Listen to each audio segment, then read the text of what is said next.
What's up, y'all? B Dougie back again, CEO of OpenSauced, and we've got a feature that a lot of folks have been requesting for a while, and it's on Insight pages. So let's check it out. Cool. So I've got all my Insight pages, and here's like a bunch of Insight pages I've created.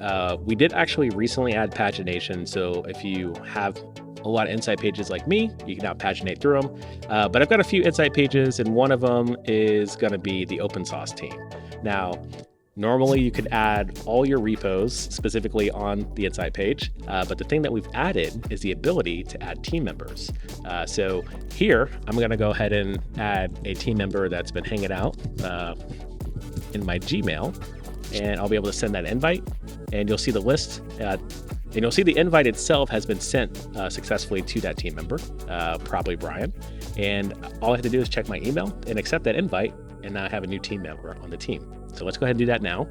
Here in my inbox, you can see I've been invited to join my team. So I'm going to accept that invitation, and I'll be presented with the opportunity to accept that invite, which I'll go ahead and do. So if I scroll back down to the screen, you can see now probably Brian is now part of my team. So this is one of the many features we're adding to Insight pages. If you have any feedback, you can definitely hit this little feedback bubble down here or find us in the discussions. Stay saucy.